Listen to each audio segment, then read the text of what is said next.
जय हिंद साथियों। आशा करता हूँ कि आप सभी बहुत ही मस्त और जबरदस्त होंगे। दोस्तों, आज फिर हम बात करेंगे 100 क्वेश्चंस की जो पीपीएससी पैटर्न पर बिल्कुल ही आधारित होते हैं। और पिछले क्लास में जिस तरह हमने जो है 100 क्वेश्चंस का जो है फुल एनालिसिस किए थे, यानी कि पूरी की पूरी क्वेश्चंस का जो है पोस्टमार्टम किए थे, ठीक उसी प्रकार जो है आज भी हम इस क्लास में 100 क्वेश्चनों का पोस्टमार्टम करने जा रहे हैं। और यह जो सेट है ज्ञान बिंदु का सेट है, बहुत ही मोस्ट इम्पोर्टेंट है। अब बात करते हैं हम जो जो क्वेश्चंस पीडीएफ बना के जो सेलेक्टेड क्वेश्चंस जो लाते हैं कराते हैं क्लास में, वो आप नहीं देखते हो, उसको भी देखना चाहिए, क्योंकि वह जो क्वेश्चंस है हमने एनसीईआरटी और लूसेंट से लिए गए निचोड़ है, जो कि प्रीवियस ईयर क्वेश्चंस पर आधारित है। यानी जो भी क्वेश्चंस प्रीवियस ईयर में पूछे गए हैं उन सारे क्वेश्चंस को हम लाने का प्रयास करते हैं। और ज़्यादातर एग्जाम में जो है प्रीवियस ईयर क्वेश्चंस ही रिपीट होते हैं, ये आपको ध्यान रखना है। और आपको जो है वह क्वेश्चंस ज़रूर देखने चाहिए जो हमने जो टाइपिंग करके बहुत ही मेहनत के साथ जो है लाते हैं, क्लास कराते हैं, लेकिन आप लोग उसकी जो है वेटेज नहीं देते हो, लेकिन उसको भी देखना चाहिए। तो चलिए हम आज की क्लास को स्टार्ट करते हैं। आज के हमारा पहला सवाल है, तो शंख का बना बैल सिंधु सभ्यता के अंतर्गत किस स्थान से मिला है? तो यह शंख का बना बैल सिंधु सभ्यता के अंतर्गत किस स्थान से मिला है? तो यह किस स्थान से मिला है? तो यह हड़प्पा से मिला है। अब वही बात होता है, हड़प्पा से क्या क्या मिला है? तो बात करते हैं हड़प्पा से जो है कब्रिस्तान मिला है, समाधान पेटिका मिला है, शंख का बना बैल, स्त्री के गर्भ से निकला हुआ पौधा, और गेहूं जौ के दाने, अन्ना नागार, स्वास्तिक चिन्ह और चक्र के साक्ष्य, सीपी आदि का पैमाना मिला है। अब वही बात करते हैं चनहुद्रों की। अगर हम बात करें तो यहाँ से क्या मिला है? तो चनहुद्रों की हम बात करते हैं अलंकृत हाथी, वक्राकार ईंटें, कंघा, लिपस्टिक, 4 पहिए वाली गाड़ी, मनकी आदि का प्रमाण जो है चनहुद्रों से मिलता है। अब वही बात करते हैं कोटरास की हम बात करते हो, कोटरास से प्राप्त हुए घोड़े की अस्थियां और एक विशेष प्रकार की कब्रगाह आदि इत्यादि यह जो है कोटरास से मिला है। अब बात करते हैं बनवाली की। तो बनवाली से क्या मिला है? तो बनवाली से हल्की आकृति वाले मिट्टी के खिलौने, जौ, तांबे, वनाग्रह आदि सब मिला है। अब बात करते हैं नेक्स्ट की, यानी कि दूसरे नंबर क्वेश्चन की। निम्नलिखित में से कौन सा विकल्प असत्य है? तो असत्य कथन का आपको चयन करना है। तो असत्य कथन की हम बात करते हैं वासु पूज जो है बड़ा, ये गलत है, क्योंकि वासी पूज की अगर हम बात करें तो प्रतीक चिन्ह जो है महिष हो जाता है। क्या है? महिष। यह आपको ध्यान रखना है, बड़ा नहीं महिष होगा, ये आपको ध्यान रखना है। अब वासु पूज की हम बात करते हैं 12वें जैन तीर्थकर थे। कौन से नंबर के? 12वें क्रम के जैन तीर्थकर थे, ये भी आपको ध्यान रखना है। और 13वें जैन तीर्थकर की बात करें तो बड़ा जो था ये 13वें जैन तीर्थकर थे। क्या है? 12वें जैन तीर्थकर थे वासुपूज्य, और तथा विमल नाथ का प्रतीक चिन्ह जो था बड़ा था, यानी कि 12वें जो था विमल नाथ, 12वें उसी का जो प्रतीक चिन्ह ये बड़ा था, ये ध्यान रखना। अब बात करते हैं नेक्स्ट की। अब बात करते हैं नेक्स्ट की, मौर्य काल में स्वतंत्र रूप से जीवन यापन करने वाली विधवा को क्या कहा जाता है? स्वतंत्र रूप से अगर जीवन यापन करने वाली विधवा की हम बात करें तो मौर्य काल में छंद वासनी कहा जाता था। अब बात करते हैं मौर्य काल में जो है पर कौन सा मौर्य काल में मौर्य काल के समाज में जो है वेश्यावृत्ति प्रथा भी प्रचलित थी और उसे राजकीय संरक्षण भी प्राप्त था। अब वही बात करते हैं स्वतंत्र रूप से वेश्यावृत्ति करने वाली स्त्रियों को क्या कहा जाता था? तो रूपा जीवा। स्वतंत्र रूप से वेश्यावृत्ति करने वाले महिला को जो है रूपा जीवा कहा जाता था, ये भी ध्यान रखना है। अब बात करते हैं नेक्स्ट की, गुज्जर प्रतिहार शासकों में से किसकी उपाधि आदि बड़ा थी? तो किसकी उपाधि आदि बड़ा थी? तो मिहिर भोज की जो उपाधि बड़ा थी। अब गुज्जर प्रतिहार वंश के संस्थापक की बात करें तो हरिश्चंद्र था। कौन था? हरिश्चंद्र। अब बात करते हैं प्रथम वास्तविक महत्वपूर्ण शासक कौन था गुज्जर प्रतिहार वंश का? नागभट्ट प्रथम था। कौन था? नागभट्ट प्रथम था।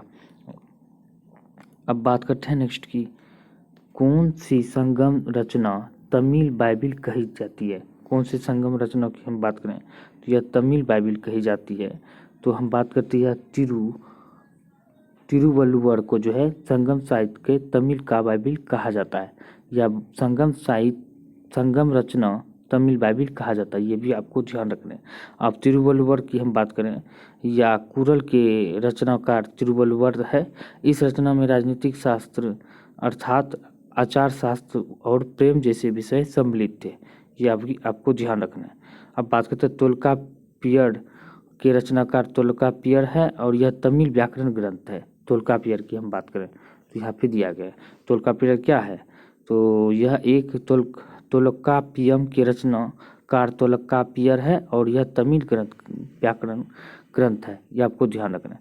अब बात करते हैं, भाग ने उसे पुरुष ही बनाया वरना उसके समस्त गुण उसके लिए लाभप्रद हो सकते थे। रजिया में उसे से सभी गुण थे जो कि एक सुल्तान में होने चाहिए। यह कथन किस विद्वान की है, तो यह कथन की हम बात करते हैं किस विद्वान की है, तो यह मिन्हास उस सिराज की है। यानी कि भाग ने उसे पुरुष ही बनाया। रजिया के बारे में कहा था, एक औरत थी, लेकिन अगर वह पुरुष उसके समस्त गुण जो है उसके लिए लाभप्रद हो सकते थे, लेकिन उसने कहा कि रजिया में से सभी गुण थे जो एक सुल्तान में होने चाहिए थे। यह कथन किसका है, तो मिन्हास उस सिराज का, ये आपको ध्यान रखना है।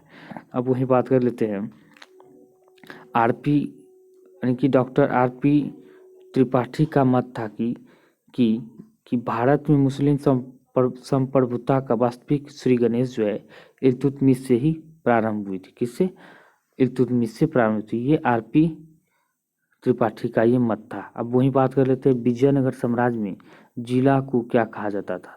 तो विजयनगर साम्राज्य की हम बात करते हैं जिला को क्या कहा जाता था, तो जिला की हम बात करते हैं वलनाडु कहा जाता था। क्या, वलनाडु, याद रखना है। अब बात करें साम्राज्य को जो है, साम्राज्य किसको कहा जाता था, साम्राज्य राज को कहा जाता था जिसे मंडलम कहते थे, और जिला को कोट्टम या वलनाड कहता था। परगना की बात करते हैं नाडु या मेलग्राम कहा जाता था, ये आपको ध्यान रखना है। अब वही बात कर लेते हैं नेक्स्ट क्वेश्चन की, अकबर ने जब कश्मीर का अभियान किया था तो वहाँ का शासक कौन था। तो उस समय जो वहाँ के शासक की हम बात करें तो कौन था, तो यह यूसुफ खान था। कौन था, यूसुफ खान। अब बात करते हैं तृतीय कर्नाटक युद्ध का तत्कालीन कारण क्या था। तृतीय कर्नाटक युद्ध की हम बात करें तो तत्कालिक कारण की, तो यह तत्कालिक कारण जो था क्या था, फ्रांस की सरकार द्वारा अकाउंट लाली को भारत के संपूर्ण फ्रांसीसी क्षेत्र के सैनिक व असैनिक अधिकारों को प्रदान किया जाना, इसका जो तत्कालिक कारण बी था। अब बात करते हैं प्रथम कर्नाटक युद्ध की, तो 1746 से कब हुआ था, 48 तक हुआ था। और समाप्ति कब किस संधि के तहत हुआ था, एक्स लास सेपला संधि के तहत जो इसका समाप्ति 1948 में हुआ था। और द्वितीय कर्नाटक युद्ध की बात करें 1749 से कब तक हुआ था, 54 से। इसकी समाप्ति पांडिचेरी संधि के तहत 65 में हुआ था। तृतीय कर्नाटक युद्ध की बात करें 1756 से 63 तक चला, जिसे सप्तवर्षीय युद्ध भी कहा जाता था, ये भी ध्यान रखना है। और इसकी समाप्ति की हम बात करते हैं पेरिस की संधि के तहत हुआ था, ये भी आपको ध्यान रखना है। अब बात करते हैं नेक्स्ट की, तो 1857 क्रांति के में ब्रिगेडियर जनरल नील विद्रोह दबाने में महत्वपूर्ण भूमिका निभाया था। इसका मृत्यु कहाँ हुआ था, तो इसका मृत्यु की हम बात करें तो कहाँ पे हुआ था, लखनऊ में इसका मृत्यु हुआ था। बात करते हैं नेक्स्ट की। अब बात करते हैं नामधारी आंदोलन किसके द्वारा चलाया गया था। नामधारी आंदोलन की हम बात करें तो यह बाबा राम सिंह कुका के द्वारा चलाया गया था। अब बात करते हैं बाबा राम सिंह कुका के द्वारा जब यह आंदोलन चलाया गया था तो किसके विरुद्ध था, मद्यपान निषेध, गोमांस निषेध, वृक्ष पूजा और महिलाओं की समानता पर बल दिया गया था। अब कुका आंदोलन की शुरुआत की हम बात करें तो भगत जवाहर मल के द्वारा 1840 से 72 के बीच में हुआ था, यानी कि 40 से 72 के बीच में इसका शुरुआत हुआ था। एवं इनके शिष्य बात करते हैं बाल सिंह के नेतृत्व में हुआ था। मणिपुर में हम बात करते हैं नागा विद्रोह की शुरुआत करने का श्रेय जदोंग को जा जाता है। किसको, जदोंग नोंग को जाता है, ये आपको ध्यान रखना है। अब बात करते हैं नेक्स्ट की, भारतीय धन के बहिर्गमन एवं भारत से होने वाले ब्रिटिश औपनिवेशिक व्यय की जांच हेतु बेल्वी कमीशन का गठन कब किया गया था। बेल्वी कमीशन की गठन की हम बात करें तो यह कब किया गया था, 1895 ईस्वी में किया गया था। बात करते हैं किस आंदोलन के दौरान वैलेंटाइन सिरोल ने बाल गंगाधर तिलक को भारतीय अशांति का जनक कहा था। तो भारतीय अशांति का जनक की हम बात करें तो स्वदेशी आंदोलन के दौरान कहा था, ये आपको ध्यान रखना है। अब बात करते हैं होम रूल आंदोलन की स्थापना की बात करते हैं अप्रैल 1916 में हुआ था। कब, अप्रैल 1916 में, ये आपको ध्यान रखना है। कहाँ पे हुआ था, महाराष्ट्र क्षेत्र में हुआ था। होम रूल आंदोलन की हम बात करें तो एनी बेसेंट ने इसकी स्थापना 1916 में मद्रास में किया था। और गदर आंदोलन की शुरुआत की बात करें तो 1913 में किसके द्वारा किया था? लाला हरदयाल के द्वारा किया गया था। ये आपको ध्यान रखना है। खेरा आंदोलन की हम बात करें तो इसकी शुरुआत 1918 में किया गया था महात्मा गांधी के नेतृत्व में। अब बात करते हैं नेक्स्ट की, वह कौन जगह थी जहां अखिल भारतीय किसान सभा का पहला अधिवेशन हुआ था? तो पहला अधिवेशन की हम बात करते हैं लखनऊ में हुआ था। कब हुआ था? तो 1936 में हुआ था। कब? 1936 में लखनऊ में हुआ था। इसके अध्यक्ष कौन थे? शाहजानंद सरस्वती थे। और वह महासचिव की बात करते हैं एनजी रंगा चुने गए थे। अब बात करते हैं एनजी रंगा महात्मा गांधी के चंपारण सत्याग्रह 1917 का विरोध किया था। यानी कि एनजी रंगा ने ही महात्मा गांधी के चंपारण सत्याग्रह 1917 का विरोध किया था। ये भी आपको ध्यान रखना है। अब बात करते हैं जलियांवाला बाग हत्या, जलियांवाला बाग नरसंहार पर कांग्रेस जांच समिति की रिपोर्ट के प्रारूप लिखने का कार्य सौंपा गया था। किसको कार्य सौंपा गया था? तो हम बात करते हैं यह कार्य जो है महात्मा गांधी को सौंपा गया था।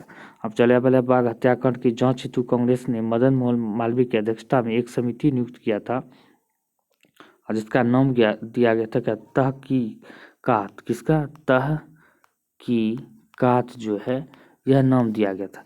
ये आपको ध्यान रखना है। और इस समिति के अन्य सदस्य मोतीलाल नेहरू, महात्मा गांधी, सियारदास अब्बास देवजी आदि थे इसके अध्यक्ष। अब बात करते हैं नेक्स्ट की। अब बात करते हैं उच्च एशिया की रीढ़ किस हिमालय को कहा जाता है? तो उच्च एशिया की रीढ़ की हम बात करें तो यह ट्रांस हिमालय को कहा जाता है। अगर हम ट्रांस हिमालय की अगर हम बात करें तो इसके अंतर्गत आने वाले जो पर्वत यानी कि कौन से पर्वत श्रेणी आते हैं तो इसके अंतर्गत हम बात करते हैं सबसे पहले काराकोरम आते हैं। दूसरा नंबर हम बात करते हैं काराकोरम ट्रांस हिमालय के अंतर्गत आता है। और हम बात करें तो काराकोरम, लद्दाख, जास्कर, कैलाश आदि पर्वत आते हैं। और उच्च एशिया का जो है रीढ़ किसे कहा जाता है? ट्रांस हिमालय को की काराकोरम श्रेणी को कहा जाता है। किसे? उच्च एशिया की, यानी कि उच्च एशिया की क्या होगा? उच्च एशिया की रीढ़ ट्रांस हिमालय की काराकोरम श्रेणी को कहा जाता है। ये आपको ध्यान रखना है। अब बात करते हैं ट्रांस हिमालय की सबसे ऊंची चोटी तथा विश्व की दूसरी सबसे ऊंची चोटी की हम बात करें तो गॉडविन यानी K2 होता है। इसकी लंबाई कितनी है? 8611 मीटर जो है इसकी लंबाई है। आपको ध्यान रखना है। ऊंचाई है, लंबाई नहीं ऊंचाई। अब बात करते हैं नेक्स्ट की, तो बात करते हैं बिहार स्थित तैमूर हिल किस श्रेणी का हिस्सा है? तो बिहार स्थित तैमूर हिल की हम बात करते हैं विंध्य श्रेणी का हिस्सा है। अब बात करते हैं विंध्य श्रेणी का विस्तार कहाँ कहाँ से है? तो एक तो गुजरात हो जाता है और दूसरा क्या होता है? MP हो जाता है। तीसरा क्या होता है? MP के बाद क्या होगा? और उसके बाद क्या होगा? UP हो जाएगा। UP के बाद क्या होता है? बिहार हो जाएगा।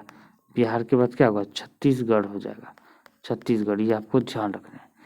अब बात करते हैं विंध्य श्रेणी में ही विंध्याचल, कैमूर तथा पारसनाथ की पहाड़ी पाई जाती है। और यह पर्वत श्रेणी उत्तर भारत और प्रायद्वीपीय भारत की मुख्य जल विभाजक भी कहा जाता है। किसी विंध्य श्रेणी को उत्तर भारत और दक्षिण भारत की बात करें तो मुख्य जल विभाजक की हम बात करें तो विंध्य श्रेणी हो जाता है। यानी कि यूं पूछे तो उत्तर भारत को दक्षिण भारत से जो विभाजन करता है विंध्य श्रेणी के द्वारा किया जाता है। ये भी क्वेश्चन पूछे जाते हैं, अक्सर पूछे जाते हैं, ये आपको ध्यान रखना है। अब बात करें निम्नलिखित में से किस नदी को गौरी गंगा के नाम से जाना जाता है? तो गौरी गंगा के नाम से भी जाना जाता है। किस नदी को जाना जाता है? तो ये शारदा नदी को जाना जाता है। शारदा नदी की हम बात करें तो शारदा नदी प्रारंभ में गौरी गंगा तथा भारत नेपाल सीमा पर काली नदी के नाम से जानी जाती है। और यह घाघरा की सहायक नदी है। केन यमुना की सहायक नदी है। और केन जो है ये जो है केन यमुना की सहायक नदी है। ये आपको ध्यान रखना है। अब बात करते हैं कावेरी नदी को दक्षिण की गंगा कहा जाता है। कावेरी को, ये भी ध्यान रखना है। अब बात करते हैं वहीं कि गोदावरी नदी को बूढ़ी गंडक या दक्षिण भारत की गंगा भी कहा जाता है। प्रायद्वीपीय भारत की सबसे लंबी नदी भी गोदावरी को कहा जाता है। ये भी ध्यान रखना है। अब बात करते हैं पश्चिमी विक्षोभ किस प्रकार की फसल के लिए अत्यधिक लाभदायक होता है? तो यह जो है किस प्रकार की फसल के लिए अत्यधिक लाभदायक होता है? रबी फसल के लिए जो है अत्यधिक लाभदायक होता है। वज्रपोहा जलप्रपात किस नदी पर स्थित है? तो वज्रपोहा जलप्रपात की हम बात करें तो यह जो है किस पे स्थित है? वज्रपोहा जलप्रपात। तो यह कहाँ पे? मांडवी नदी पर स्थित है। किस पे? मांडवी नदी पर। अब बात करें दूध सागर की बात करें तो दूध सागर जलप्रपात तथा वज्रपोहा जलप्रपात गोवा स्थित मांडवी नदी पर। किस पे? गोवा स्थित मांडवी नदी पर स्थित है। नर्मदा नदी पर जो दूधधारा कपिलधारा जलप्रपात स्थित है। किस पे? नर्मदा नदी पर दूधधारा और कपिलधारा जलप्रपात स्थित है। कावेरी नदी पर कौन सा जलप्रपात है? शिव समुद्रम जलप्रपात और हैगेनकल जलप्रपात स्थित है। बात करते हैं पश्चिमी। अब वही बात कर लेते हैं निम्नलिखित में से कौन सा विकल्प असत्य है? तो विकल्प असत्य आपको बताने हैं। तो असत्य विकल्प की हम बात करें तो यह क्या है? तो धर्म जो है गुजरात में, धर्मा जो है गुजरात में, ये गलत है। अब बात करते हैं धर्म की। कच्छ वनस्पति स्थित उड़ीसा राज्य में स्थित है। ये जो धर्म जो है कच्छ वनस्पति स्थित गुजरात नहीं बल्कि उड़ीसा में स्थित है। ये आपको ध्यान रखना है। बाकी सभी के सभी सही है, ये आपको ध्यान रखना है। अब बात करते हैं नेक्स्ट की। अगर हम बात करते हैं फिर से पश्चिमी विक्षोभ किस प्रकार की फसल के अत्यधिक लाभदायक होता है? तो ये आपको ध्यान रखना है। किस फसल के लिए? तो यह रबी फसल के लिए जो है बहुत ही लाभदायक होता है। अब वही बात पूछे पश्चिमी विक्षोभ भारतीय उपमहाद्वीप में जाड़े मौसम में पश्चिम तथा उत्तर पश्चिम दिशा में प्रवेश करता है और यह भूमध्य सागर में उत्पन्न होते हैं। अब भूमध्य सागर के अलावा कैस्पियन सागर से भी आर्द्रता ग्रहण करते हैं। और वहीं पूछे तो पश्चिमी विक्षोभ से सर्वाधिक लाभान्वित राज्य कौन से हैं? तो पंजाब हो जाता है। पश्चिमी विक्षोभ से सर्वाधिक लाभान्वित राज्य पंजाब होते हैं। भारत में सर्वाधिक वर्षा जो होता है दक्षिण पश्चिम मानसून के कारण 70% वर्षा होती है और उत्तर पूर्वी मानसून के कारण जो है सर्वाधिक वर्षा तमिलनाडु में होती है, जो जाड़े के दिनों में वर्षा कराती है। लौटती हुई मानसून भी कहा जाता है। अब बात करते हैं नेक्स्ट की। तो सरदार सरोवर परियोजना से सर्वाधिक दुष्प्रभावित राज्य निम्नलिखित में से कौन सा है? तो सरदार सरोवर परियोजना से हम बात करें सर्वाधिक दुष्प्रभावित राज्य की अगर हम बात करें तो यह कौन सा राज्य है? तो यह मध्य प्रदेश है। और सर्वाधिक लाभान्वित वाला राज्य यानी कि लाभ होने वाला राज्य की बात करते हैं गुजरात है। सर्वाधिक लाभ गुजरात को होता है और सर्वाधिक दुष्प्रभावित राज्य हम बात करें तो ये मध्य प्रदेश है। ये आपको ध्यान रखना है। अब बात करते हैं निम्नलिखित में से कौन सा विकल्प असत्य है? तो असत्य विकल्प का चयन करना है। स्थानांतरित कृषि दिया है और राज्य दिया गया है। तो बेगमा जो है स्थानांतरित कृषि मेघालय को में जाना जाता है, बेगमा नाम से, बिल्कुल सही है। और कुमारी के नाम से बात करें पश्चिमी घाट में जाता है, स्थानांतरित कृषि का नाम है, बिल्कुल सही है। और कुरवा की बात करते हैं छत्तीसगढ़ में दिया गया तो ये गलत है। इसका आंसर की हम बात करते हैं इसका सी हो जाएगा, क्योंकि कुरवा नामक स्थानांतरित कृषि की हम बात करते हैं ये झारखंड में पाया जाता है। झारखंड में इसका नाम है स्थानांतरित कृषि का। कहाँ पे? झारखंड में। ये आपको ध्यान रखना है। अब बात करते हैं पामलू की, तो ये मणिपुर का स्थानांतरित कृषि का नाम है। अब बात करते हैं आंसर की, आंसर सी हो जाएगा। अब बात करते हैं निम्न कथनों पर विचार कीजिए। तो निम्न कथन पे आपको विचार करने हैं। बालाघाट हीरों की खानों के लिए जाना जाता है और मझगांव मैग्नीज के भंडार के लिए जाना जाता है। अगर आंसर की हम बात करें तो आंसर जो है इनमें से कोई सही नहीं है, क्योंकि अगर आंसर की बात करें तो बालाघाट हीरों की खानों के लिए ही नहीं बल्कि जो है मैग्नीज के भंडारों के लिए ये बालाघाट प्रसिद्ध है और मझगांव आदि जो है ये हीरों की खानों के लिए प्रसिद्ध है। ये आपको जानना कि उल्टा हो गया है, तो एक का दो में आना चाहिए, दो का एक में आना चाहिए। तो इसका आंसर की हम बात करते हैं, इसका आंसर डी हो जाएगा। कौन सा? डी। ये आपको ध्यान रखना है। अब वही बात करते हैं निम्नलिखित में से कौन सा विकल्प गलत है? तो विकल्प गलत कौन सा है? नाभिकीय ऊर्जा केंद्र की बात करते हैं, नाभिकीय ऊर्जा केंद्र और स्थान दिया गया है। तो कल्पक्कम की बात करें तो कहाँ पे है? ये कर्नाटक में है। कल्पक्कम आपको कहाँ हो जाएगा? कल्पक्कम की बात करते हैं कर्नाटक में नहीं है, ये गलत हो जाएगा। इसका आंसर ये हो जाएगा, क्योंकि कल्पक्कम की बात करते हैं यहाँ पे तमिलनाडु पे है, तमिलनाडु में स्थित है। ये आपको ध्यान रखना है। जैतपुर की बात करें महाराष्ट्र में, काकरपाड़ा की बात करें तो गुजरात में, ताप्ती नदी पर कुंडन कुलन ये तमिलनाडु में। इसका आंसर क्या हो जाएगा? तो इसका आंसर ए हो जाएगा, तमिलनाडु में स्थित है। अब बात करते हैं नेक्स्ट की। अखिल भारतीय खादी एवं ग्रामोद्योग बोर्ड का गठन किस वर्ष हुआ था? तो यह गठन की हम बात करें तो इसका गठन जो है 1954 में किया गया था। अखिल भारतीय खादी ग्रामोद्योग बोर्ड की स्थापना अब बात करते हैं अखिल भारतीय हथकरघा बोर्ड की स्थापना कब हुआ था? 1950 में हुआ था अखिल भारतीय हथकरघा बोर्ड। अब बात करते हैं अखिल भारतीय हस्तकला बोर्ड की, तो 1953 में स्थापना हुआ था।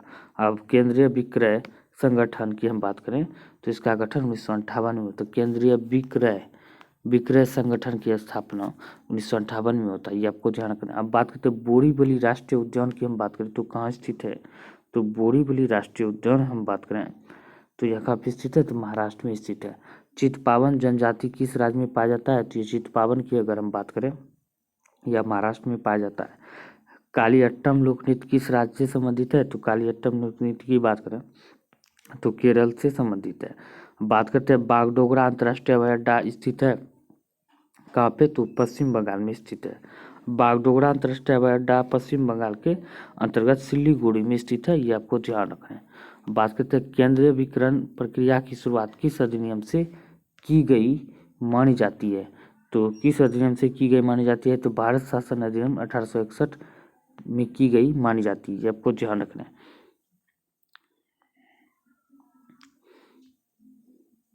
अब बात करते हैं नेक्स्ट की, भारत के संदर्भ में धर्मनिरपेक्ष शब्द का सही भाव क्या है? तो धर्मनिरपेक्ष शब्द में सही भाव की हम बात करते हैं, भारत में राज का कोई धर्म नहीं, कि राज स्तर पर कोई धर्म नहीं है, यानी कि यहाँ पे जो है सभी धर्मों का जो है बराबर मान्यता है, इसीलिए इसका राज धर्म पे कोई मान नहीं है। और इसका आंसर की हम बात करें, इसका आंसर डी हो जाएगा। अब बात करते हैं भाषा के आधार पर राज्यों के गठन हेतु राज्य पुनर्गठन आयोग की स्थापना कब की गई? तो राज्य पुनर्गठन आयोग की स्थापना की हम बात करें तो यह दिसंबर 1953 में किया गया, ये आपको ध्यान रखना है। और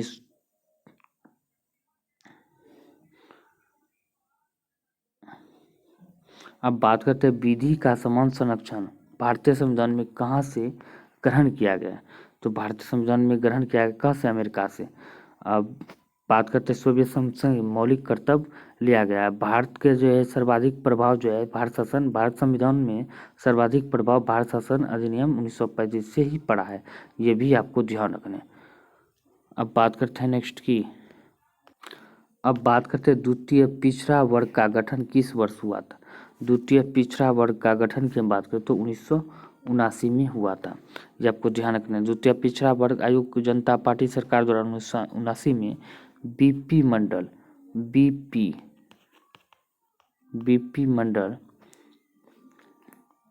की अध्यक्षता में किया गया था। प्रथम पिछड़ा आयोग कौन थे? काका कालेकर की अध्यक्षता में किया गया था। प्रथम पिछड़ा आयोग की स्थापना काका कालेकर की अध्यक्षता में किया गया था, ये भी ध्यान रखना। अब बात करते हैं मतदाता का उम्मीदवारी से संबंधित सूचना का अधिकार किस प्रकार की मौलिक अधिकार है? तो किस प्रकार का मौलिक अधिकार है? स्वतंत्रता का मौलिक अधिकार है। अब बात करते हैं वह व्यक्ति जो संसद के किसी सदन का अथवा राज्य विधानसभा का सदस्य है, राष्ट्रपति निर्वाचित होने पर उसे सदन की सदस्यता छोड़नी पड़ती है यदि वह अनुच्छेद में वर्णित है। तो किस अनुच्छेद में यह वर्णित है? तो 59 में यह वर्णित है। क्या वर्णित है? तो देख सकते हैं, फिर से हम एक बार पढ़ लेते हैं। वह व्यक्ति जो संसद के किसी भी सदन का अथवा राज्य विधानसभा का सदस्य है तो राष्ट्रपति निर्वाचन होने पर उसे सदन की सदस्यता छोड़नी पड़ती है। यह किस अनुच्छेद के तहत वर्णित है? तो ये 59 के तहत वर्णित है, ये आपको ध्यान रखना है। अब बात कर लेते हैं राष्ट्रपति का पुनर्निर्वाचन, यानी कि भारत का राष्ट्रपति एक से अधिक बार भी निर्वाचित हो सकता है, तो किस अनुच्छेद के तहत? 57 के अनुच्छेद के तहत। अब बात करते हैं राष्ट्रपति पद के लिए अहर्ता या शपथ जो है 58 में है वर्णित किया गया। राष्ट्रपति की शर्तें 59 में वर्णित है, ये भी आपको ध्यान रखना है। अब 1955 की अगर हम बात करें तो इसमें क्या वर्णित है? बाह्य आक्रमण एवं सशस्त्र विद्रोह से राज्य की रक्षा करने का जो है शक्ति संघ का कर्तव्य होता है, यह अनुच्छेद 355 में वर्णित है। अब बात करते हैं आपातकाल के दौरान राजनीतिक स्तर पर आपदा प्रबंधन न की सर्वे सर्वा कौन होता है? आपदा प्रबंधन का जो है सर्वे सर्वा कौन होता है? तो इसका सर्वे सर्वा प्रधानमंत्री होता है। बात करते हैं संघ लोक सेवा आयोग के अध्यक्ष एवं सदस्यों के आचरण की किसके द्वारा जांच की जाती है? तो यह जो है किसके द्वारा जांच की जाती है? तो यह राष्ट्रपति सर्वोच्च यानी कि सर्वोच्च न्यायालय द्वारा जांच की जाती है। अब बात करते हैं निम्नलिखित में से कौन सा विकल्प असत्य है।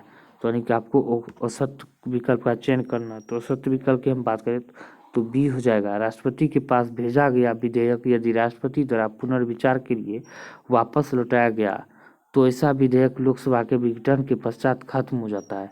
तो इसका आंसर बी हो जाएगा। अब बात करते हैं नेक्स्ट की, विधानसभा द्वारा पारित किसी समान विधेयक को विधान परिषद केवल कितने समय तक रोक सकती है। तो यह जो है कितने समय तक रोक सकती है। तो इसका आंसर की हम बात करें तो इसका आंसर 4 माह की। तो इसका हम डिटेल के में अगर समझें तो विधानसभा द्वारा पारित विधेयक को पहली बार में विधान परिषद 3 माह की पहली बार में जो विधान परिषद में 3 माह तक रोक सकती है, किंतु विधानसभा अगर पुनः विधेयक को पारित कर दिया जाता है तो समान विधेयक को विधान परिषद 1 माह और रोक सकती है। यानी टोटल जो है कुल जो है 4 माह तक रोक सकती है। कुल मिलाकर 3 माह एक बार में जो है कुल 3 माह, फिर बाद में जो है 1 माह, तो टोटल मिला के 4 माह हो जाता है। इसका आंसर सी हो जाएगा। अब बात करते हैं निम्नलिखित में से कौन सा विकल्प सही नहीं है। तो कौन सा विकल्प सही नहीं है, समान यानी कि विषय दिया गया और सूची दिया गया है, तो आपको जो सही विषय का आपको चयन करना है। मजदूर संघ की बात से सम्मति सूची में बिल्कुल सही है। सीमा शुल्क की बात से राष्ट्र सूची दिया गया है तो ये गलत है। सीमा शुल्क की हम बात करें तो ये किसमें है, संघ सूची में। 100 से सीमा शुल्क, 100 से संघ सूची का ये विषय है। बाकी जो लोक स्वास्थ्य राज्य में डाकघर बचत संघ सूची में सभी के सभी सही है। तो आंसर इसका बी हो जाएगा।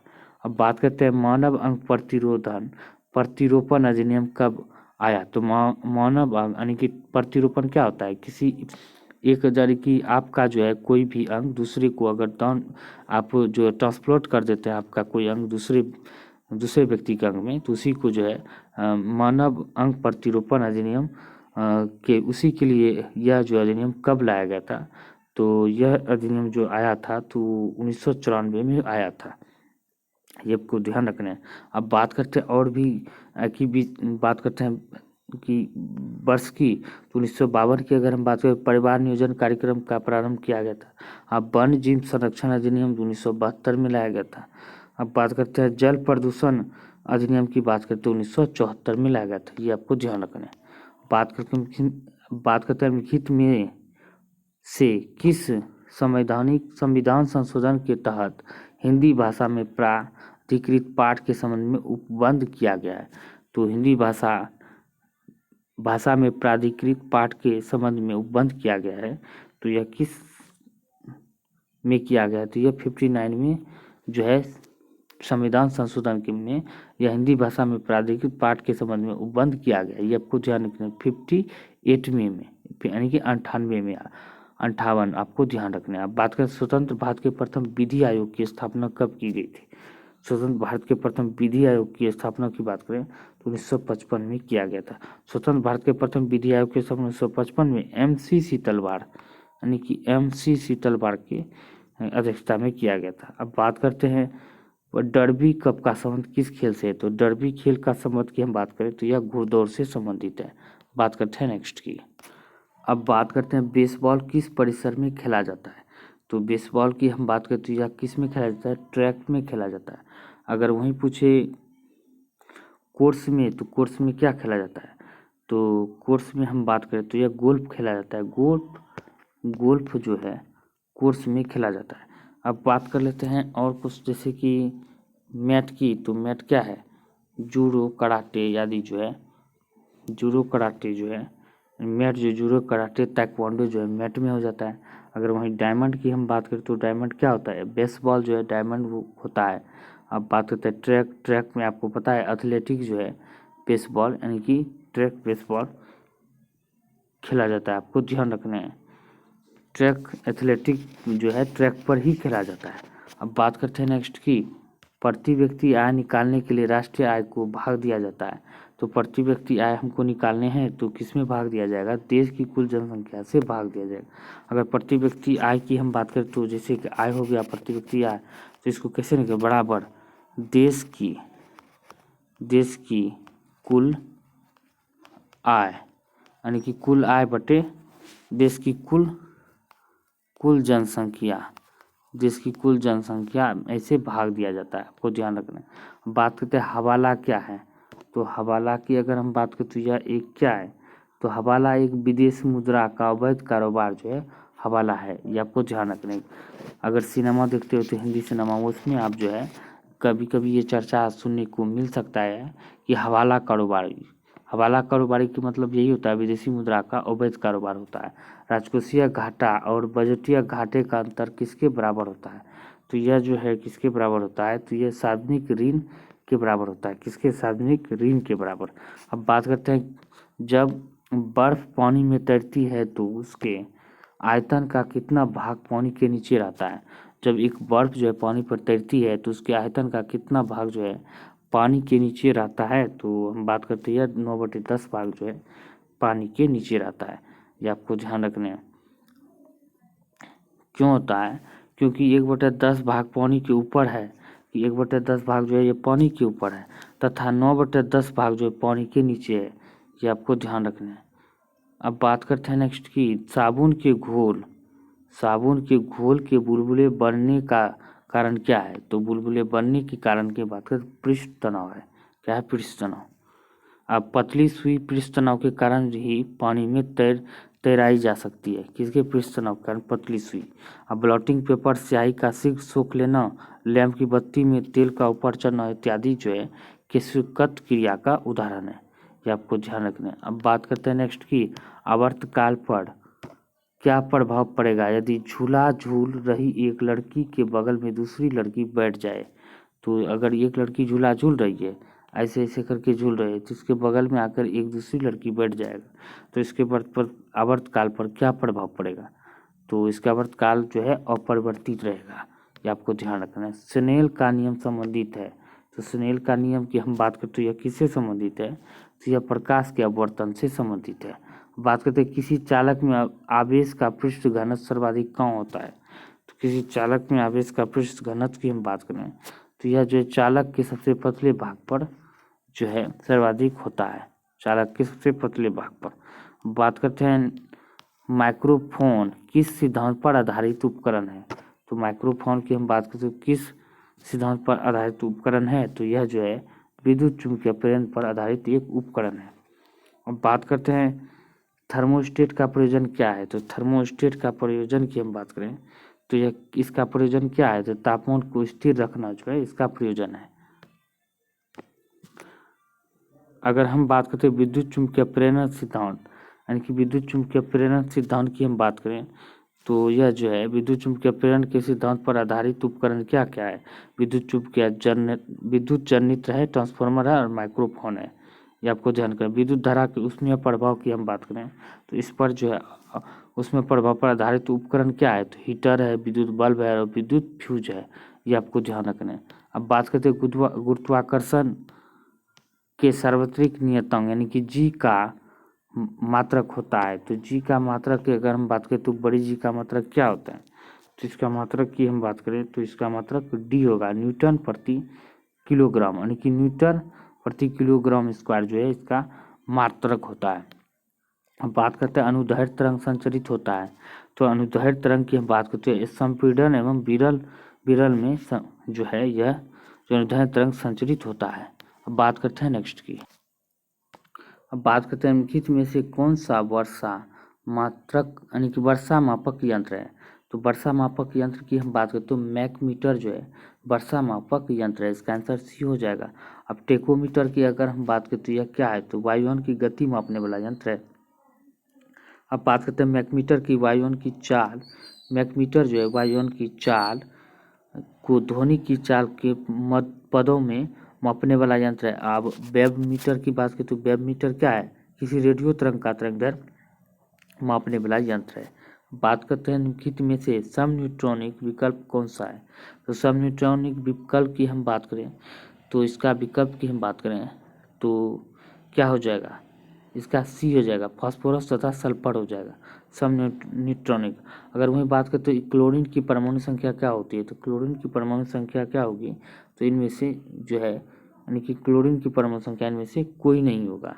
ये आपको ध्यान रखना है। यानी कि क्या फ्लोरीन है, फ्लोरीन का जो है क्लोरीन का तो 17 होता है Cl का, लेकिन फ्लोरीन कह रहा है तो फ्लोरीन का इसका आंसर डी हो जाएगा, क्योंकि फ्लोरीन का संकेत F होता है। इसका परमाणु संख्या की बात करें तो परमाणु संख्या 9 एवं परमाणु संख्या क्या होता है, फ्लोरीन का परमाणु संख्या 9 होता है।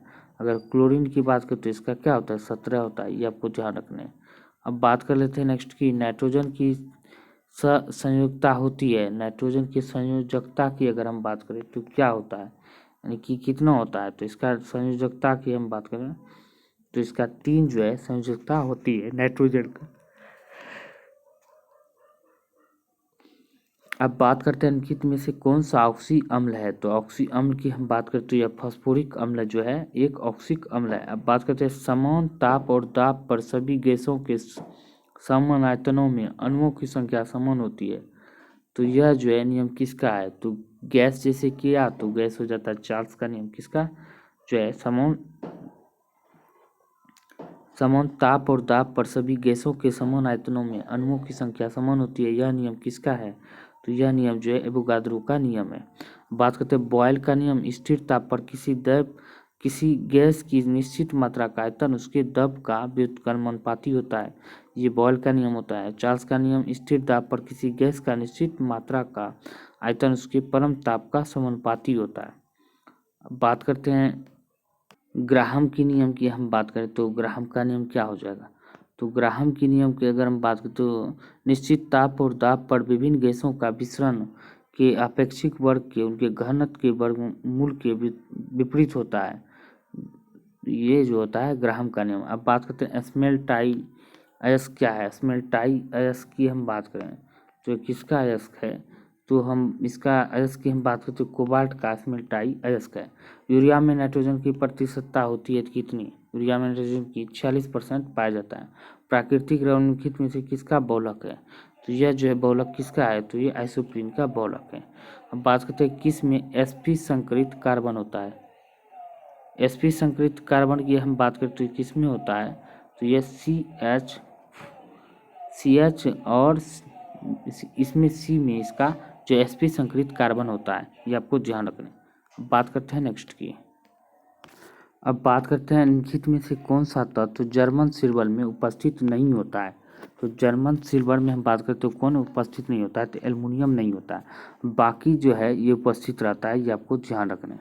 इसका आंसर बी हो जाएगा। अब बात करते हैं प्रयोगशाला में प्रयुक्त होने वाले लिटमस पेपर प्राप्त किया जाता है, तो लिटमस पेपर की अगर हम बात करें तो यह रोसेला लाइकन से प्राप्त होता है। अब बात करते हैं लिटमस की, तो लिटमस क्या होता है, यानी कि क्षार बात करते हैं तो क्षार क्या करते हैं, क्षार जो है लाल को नीले में बदल देता है, किसमें को लाल को नीले में बदल देता है।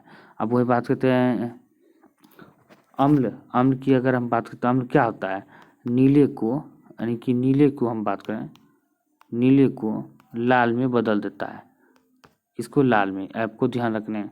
अब बात करते हैं नेक्स्ट की शतफल बनने भाग होता है, यानी कि शतफल बनने वाला भाग की हम बात करें तो क्या होता है, अंडाशय होता है। अंडाशय जो है शतफल बनने का एक भाग होता है। अब बात करते हैं नेक्स्ट की निम्नलिखित में से कौन सा तत्व पौधे में क्रेब्स चक्र में महत्वपूर्ण भूमिका निभाता है, तो महत्वपूर्ण भूमिका कौन निभाता है, तो लोहा निभाता है। क्रेब्स चक्र में जो है जो महत्वपूर्ण भूमिका निभाता है, पौधे में मैग्नीशियम का प्रकाश संश्लेषण की क्रिया में महत्वपूर्ण भूमिका निभाता है। पौधे में इसकी कमी से जो है वे पीले हो जाते हैं, जिसे हरिमहीनता कहते हैं, ठीक है। मैग्नीज जो है पौधे में क्लोरोफिल का निर्माण होता है, यह नाइट्राइट से नाइट्रेट बनाने में महत्वपूर्ण भूमिका निभाता है, यह बात ध्यान रखने। अब जिंक तत्व की कमी से पौधे की लंबाई में वृद्धि कम जाती है एवं पौधे बौने होने लगते हैं, किसके कारण से, जिंक की कमी के कारण। अब बात करें निम्नलिखित में से कौन सा विकल्प असत्य है, तो विकल्प असत्य की हम बात करें तो कौन सा विकल्प असत्य है, जीव और वैज्ञानिक नाम की आप बात करते हैं। अब बात करते हैं अजगर की पाइथन है, ये भी सही है। करैत की बात करते हैं हेमीडेक्टिलस है।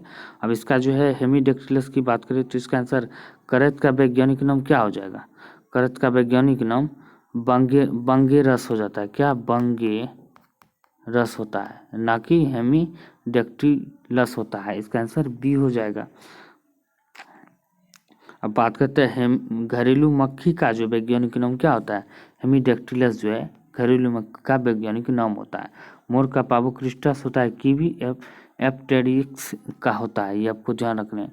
बात करते हैं वृक्क नलिकाओं में कौन सा ऊतक पाया जाता है, तो वृक्क नलिकाओं की हम बात करें तो इसमें कौन सा ऊतक पाया जाता है, तो घनाकार एपिथेलियमी ऊतक पाया जाता है। बात करते हैं नेक्स्ट की।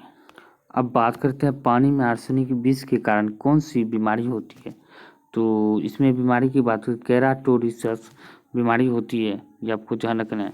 जीरोथेमिया के कारण जो है यानी कि जीरोथेमिया विटामिन ए की कमी के कारण होता है, ये आपको ध्यान रखना है।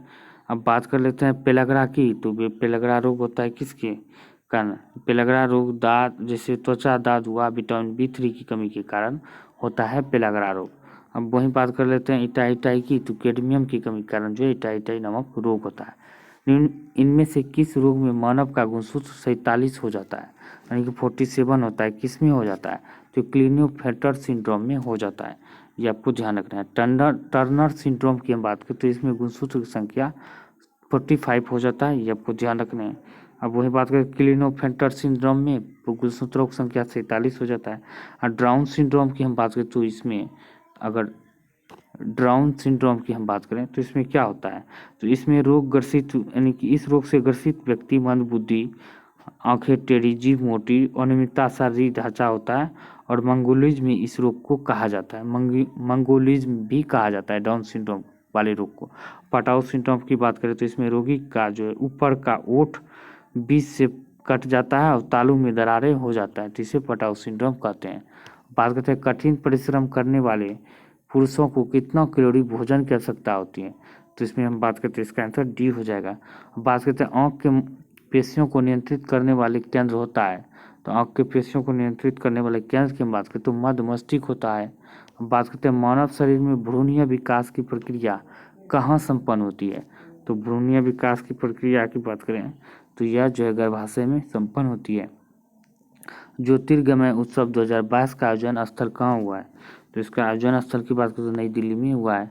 हाल ही में दिनों में नवंबर 2022 में विक्रम गोखले का निधन हो गया, तो वह किससे संबंधित है, तो वह बात करते हैं अभिनेता से संबंधित है।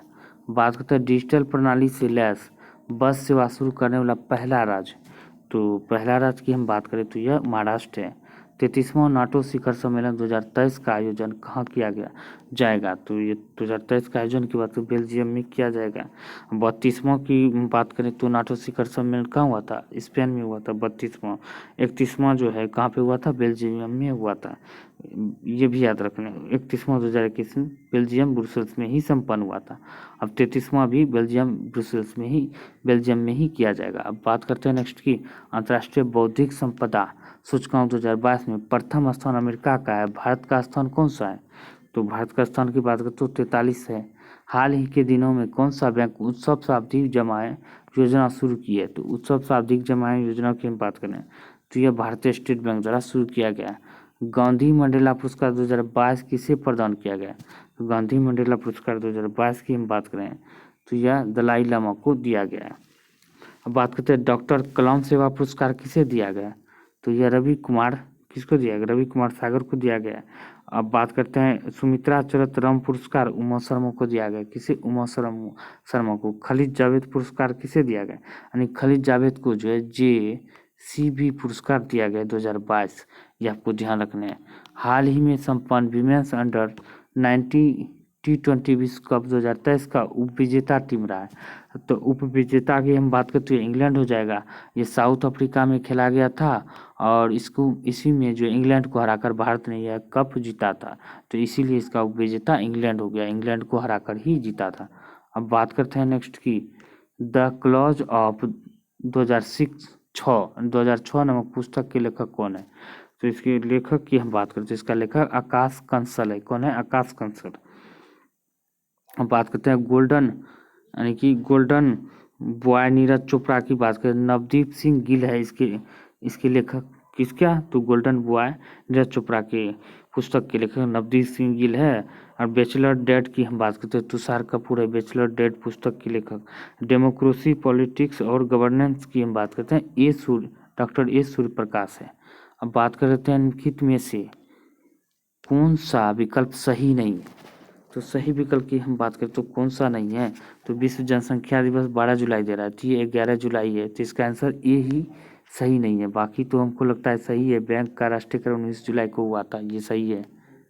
अब वही बात करते हैं, कारगिल विजय दिवस 26 जुलाई को होता है, ये भी सही है। अंतर्राष्ट्रीय दिवस 29 जुलाई को हुआ था, ये भी सही है। सभी गाँवों में ऑप्टिकल फाइबर बिछाने का लक्ष्य कब तक रखा गया? तो यह 2025 तक रखा गया। पुरुष एशिया कप 2022 का विजेता कौन बना है? तो श्रीलंका बना है। तो किसको हराकर? बेटे पाकिस्तान को हराकर जो है श्रीलंका एशिया कप का विजेता बना है। अब वहीं पूछे महिला एशिया कप का विजेता कौन बना है? तो जापान बना है, ये आपको ध्यान रखना है। बात करते हैं भारत का पहला स्वच्छ प्रदेश की घोषित किया है। तो भारत का पहला स्वच्छ प्रदेश की हम बात करें तो यह किसे घोषित किया गया है? तो ये अंडमान निकोबार को घोषित किया गया है। अब बात करते हैं निम्नलिखित में से कौन सा विकल्प सही नहीं है? तो कंपनी दिया गया और ब्रांड एम्बेसडर दिया गया। बिहार खादी एवं हस्तशिल्प का जो ब्रांड एम्बेसडर किसे नियुक्त किया गया है? तो इसको जो है मनोज तिवारी को घोषित किया गया। गल्फ ऑयल क्या हम बात करते हैं अजय देवगन है, तो इसके ब्रांड एम्बेसडर बनाया, ये गलत है। तो इसका आंसर बी हो जाएगा, क्योंकि जो है इसको जो घोषित किया है किसको? गल्फ ऑफ ऑयल के ब्रांड एम्बेसडर स्मृति मंदाना को घोषित किया है। किसको? स्मृति मंदाना को, ये आपको ध्यान रखना है। फायरबोल्ट की विजय देवरकोंडा है, हीरो मोटर कॉर्प रामचरण है, सबका सब सही है। अब बात करते हैं भारत ने हाल ही में किस देश को उपहार स्वरूप गश्ती पोत पीसी जोरस्टर दिया है? तो पीसी जोरस्टर की हम बात करते हैं तो सेशेल्स देश को दिया गया।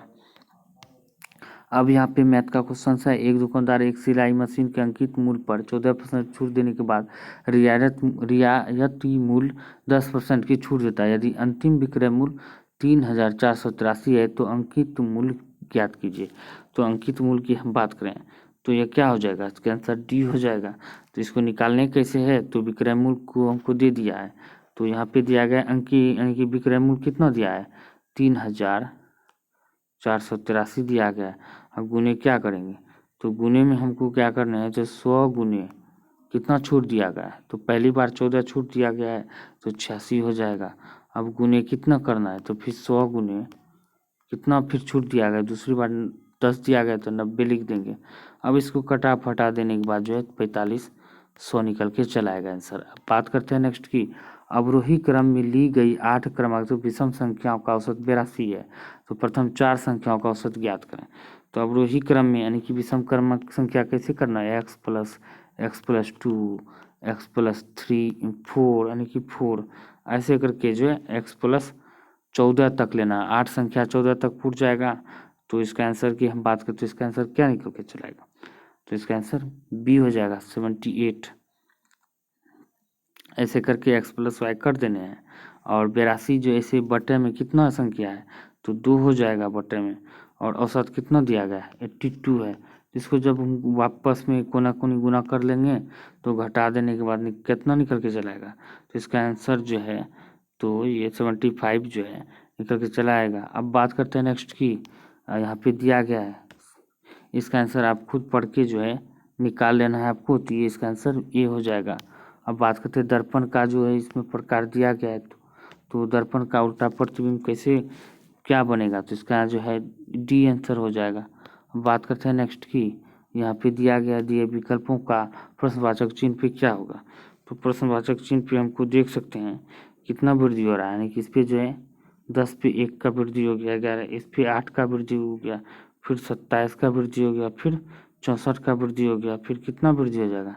64 का वृद्धि हो गया। अब कितना वृद्धि हो? 125 का वृद्धि हो गया, तो 125 वृद्धि हो जाएगा। तो इसका आंसर की हम बात करें तो इसका आंसर ए निकल के चला आएगा, 235 हो जाएगा। दोस्तों उम्मीद करता हूँ कि यह वीडियो आप सभी के लिए बहुत ही हेल्पफुल साबित रहा होगा। तो वीडियो को ज़्यादा से ज़्यादा दोस्तों को शेयर करें, लाइक करें, चैनल को सब्सक्राइब जरूर करें। हम कल फिर नए सेट के साथ मिलते हैं, न्यू सेट के साथ। हम चाहते हैं न्यू सेट जो है मिले और बीच बीच में दरोगा का प्रीवियस ईयर जो पूछे गए हैं उनसे भी कराने का हम पूरा प्रयास करेंगे। मिलते हैं अगले वीडियो में, तब तक के लिए जय हिंद जय भारत।